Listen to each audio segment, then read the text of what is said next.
Salve, salve, salve da internet, tudo de boa com vocês? Aqui quem fala com vocês é o Cabs. No vídeo de hoje vou falar sobre o filme O Túmulo dos Vagalumes.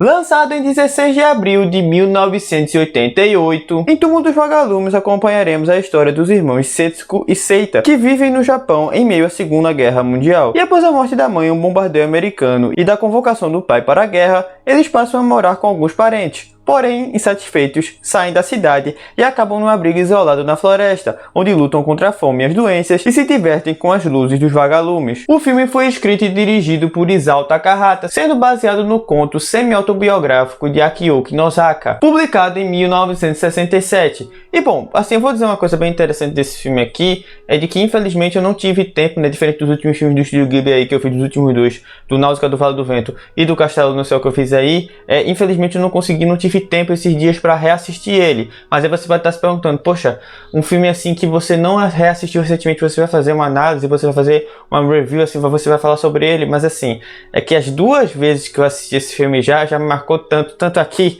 quanto aqui, e assim, que principalmente aqui, que as memórias assim ainda estão bem frescas na minha mente, né? Então eu montei aqui um roteirozinho do que eu vou falar aqui sobre esse filme, né? Só para deixar essa coisa bem explanada aí para vocês, né? Porque nos outros dois filmes eu não tinha feito isso, eu tinha reassistido e assistido para poder fazer o vídeo, só que nesse aqui infelizmente não deu tempo, né? Porque também fui acumulando um monte de coisa também minha faculdade voltou. Aí assim, a questão do tempo foi mais complicada mesmo, mas estou aqui para falar porque eu ainda me lembro de bastante coisa desse filme. E vou começar falando sobre que esse filme aqui, ele é acreditado por muitas pessoas, tanto críticos quanto outras pessoas mesmo assim, vamos dizer, que só telespectadores normais, vamos assim dizer, é dito como um dos melhores filmes sobre guerra, não de guerras, mas um dos melhores filmes sobre guerra já feitos na história. E assim, depois de ter assistido esse filme duas vezes, é muito difícil não concordar com essa afirmação, porque esse filme aqui, primeiramente, nesse filme aqui ele não é tão longo assim, tem só menos que 1h30 de duração, tem lá 1h28, 1h29 de duração. Ele é um filme que ele não vai falar sobre a guerra em si, soldados e tudo mais, mas uma coisa assim que estão se retratando assim nos últimos tempos, estão se retratando mais, mas são obras sobre a população civil, de como ela sofre na guerra. E esse filme aqui eu gosto muito dele, porque ele fala assim que assim, como é que eu posso dizer? Ele é um filme que ele mostra que em uma guerra só há perdedores e não há vencedores. Assim, muitos filmes, muitas produções, elas gostam de acreditar tipo, que existem os heróis e os vilões em uma guerra. Mas numa guerra, sinceramente, pessoal, numa guerra, o que se mais tem numa guerra são as pessoas. Na verdade, a única coisa que tem numa guerra são aqueles que perdem, que na maioria das vezes sempre perde, é a população civil. Então, muito cuidado aí quando você vê certas assim, figuras públicas, não só políticos nesse sentido, ou até você mesmo assim, nas redes sociais, você ter tanta certeza assim de defender um lado ou não nas quesito de guerras, né? Porque quando você não tá lá para saber, né? E Deus o livre de você um dia estar envolvido em alguma situação de guerra. Mas assim, uma guerra, pessoal, é uma coisa tão devastadora, e esse filme aqui vai falar muito sobre isso, que não tem esse negócio de heróis e vilões, só existem os perdedores em guerras. E esse filme, apesar da curta duração dele, ele consegue ser tão impactante porque a trama dele, ela é bem simples, vamos dizer assim. É só uma trama de dois irmãos que literalmente tentam sobreviver em meio a um Japão já destruído. Já estamos falando do final da Segunda Guerra Mundial ali, né, que o Japão não tinha mais como parar o avanço norte-americano. Salvo engano, já tinham sido lançado, ou tinha lançado a primeira bomba já lá em Hiroshima, e já estava prestes a jogar bomba em Nagasaki quando esse filme começa. E assim, é aquela coisa de que mesmo tendo uma duração tão pouca, esse filme consegue ter um impacto gigantesco, porque você tem uma trama simples, uma trama que, assim, vamos dizer, não tem tantas reviravoltas, é uma trama realista, é uma trama que, infelizmente, nós já sabemos qual vai ser o final dela, apesar de que nós torcemos muito para que as coisas melhorem, só que toda vez que alguma coisa dá indício de que vai melhorar, a realidade bate, a realidade dura bate e as coisas voltam como era antes, se não pior do que a situação que estava antes para esses dois irmãos. E o desejo por tempos melhores acaba parando por aí, né? No campo dos desejos, Porque, como eu falei, esse filme aqui, ele vai apresentando coisas desde o início. Ele é um filme muito assim, que ele brinca muito com essa questão da inocência. Ali que a gente tá falando de duas crianças, né? O irmão mais velho tem 14 anos e, salvo engano, a irmãzinha tem 4 anos, né? Tem esses 10 anos de diferença, mas você vê o menino ali tentando ainda ser assim um irmão mais velho,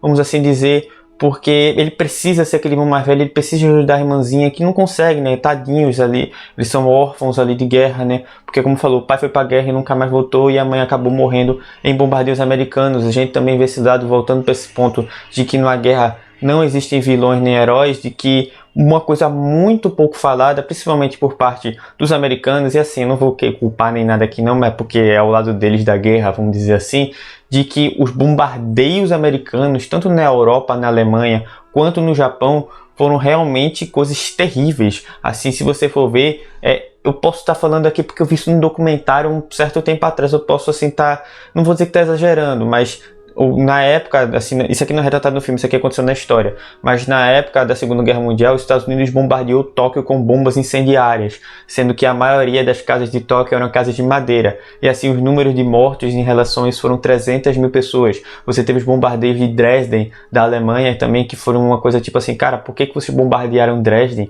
Não era posto militar, não era posto civil, sabe? Por que os americanos, os aliados, bombardearam essas cidades que, assim, tá bom, Tóquio era a capital lá, de tudo mais, mas bombardear com bombas incendiárias. Então, assim, é justamente aquela coisa que evoca, é um tema assim de guerra que eu gosto de estudar. Não gosto de guerra, Deus me livre, gostar de guerra, mas assim, essa questão de guerras do século XX, que tudo que a gente vive hoje aqui foi baseado nessas guerras do século XX. Então eu gosto muito de estudar, mas toda vez que a gente vê, você vê que, tipo, cara, do outro lado você tinha um eixo que fez coisas terríveis, né? Vamos dizer assim, o Japão não era bonzinho não, galera. Assim, dizendo na guerra que o que o Japão fez na China e na Coreia é uma proporção do que a Alemanha fez na Europa com os judeus, com o que o Japão fez com os chineses e com os coreanos. Então, assim, tanto é que esses países até hoje não gostam muito do Japão, né? Então, assim, você vai vendo que esse filme retrata justamente o lado humano da guerra, visto por ponto de vista de duas crianças. E isso é o que realmente faz com que nós acabamos nos emocionando pra caramba. Até que mais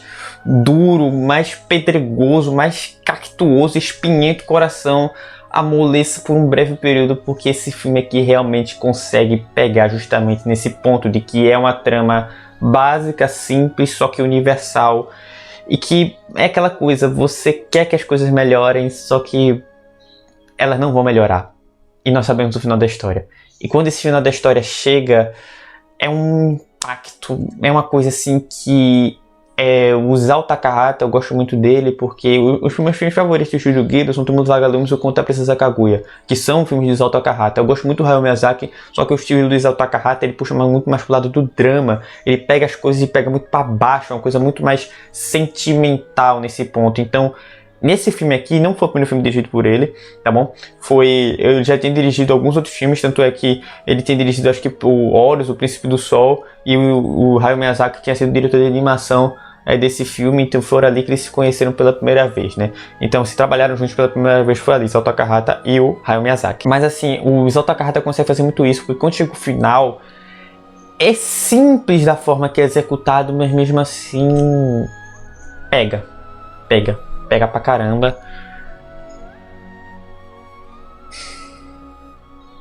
E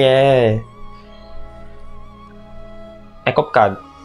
É aquele final ali, ainda mais pra mim, que situação pessoal de que eu tenho uma irmã mais nova, aquele final é devastador. E assim, a gente fica no final assim, só se perguntando, né, que o final liga justamente com o início do filme, tanto é que quando a segunda vez que eu reassisti esse filme, eu já me emocionei muito no início, me emocionei muito mais ainda no final, de chorar de soluçar. Esse foi um dos poucos filmes que me fez chorar de soluçar. É um pouquinho. E assim, no final, nós só ficamos com a indagação daquele final que nós já sabíamos, porque, como eu falei, é dito no início, é mostrado no início do filme final, e nós ficamos com aquela indagação. Por que vagalumes morrem tão cedo?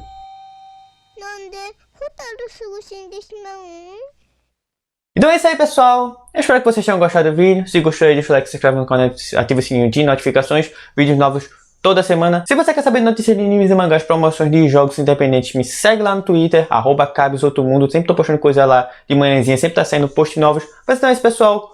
Muito obrigado por ter chegado ao final do vídeo. Valeu, falou e fui!